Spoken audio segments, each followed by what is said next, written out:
Being the research methods involved in developmental psychology, it's important that in addition to understanding each specific method, knowing the name and then describing how the methodology employed by each one, it's also important to know the strengths and weaknesses, especially of longitudinal and cross-sectional studies.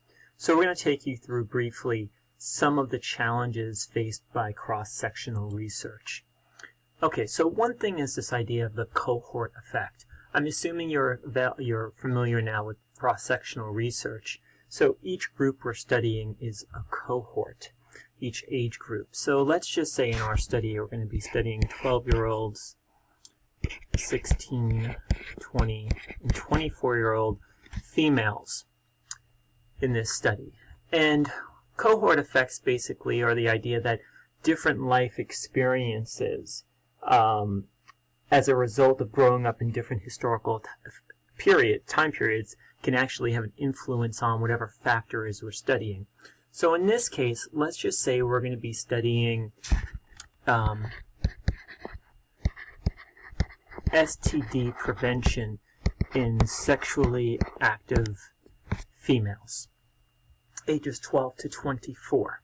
Okay? So obviously, these are our age groups, and let's just say we're going to have 5 females in each group, 5 12-year-olds, 5 16-year-olds, 5 20, and 5 24-year-olds, right? Who are all, through surveys we've already done, they all have varying levels of sexual activity.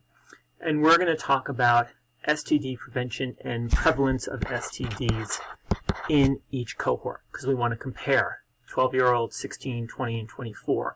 Are we finding more STDs in 24-year-olds who are sexually active, 20-year-olds, 16, 12-year-olds, etc.?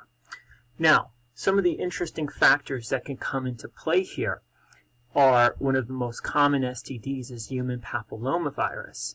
However, there is now a vaccine for human papillomavirus. So let's just say, for sake of argument, the vaccine came out in 2016, right?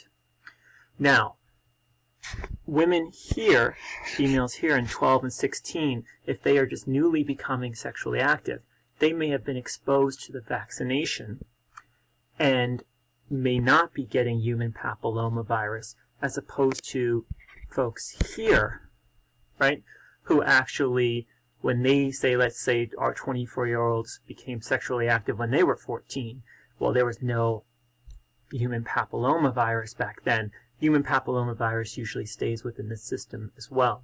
So if we were measuring using one of those STDs, our results would be actually influenced by a biological factor, right? Idea of a vaccination, a change in our biology, which is also technically a historical factor.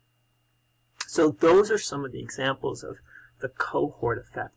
There are tons of other cohort effects. One of the easiest ones to do is if we are studying, say, something like memory, and we are studying 30-year-olds versus 60-year-olds versus 90-year-olds, and we're testing them on a computer.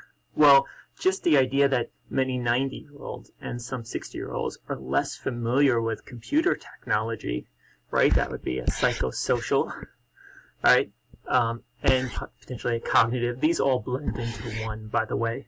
But that would be a cohort effect. So the changes we might see are our test results in terms of memory may be more impacted by the technology we're using to study memory as opposed to memory itself.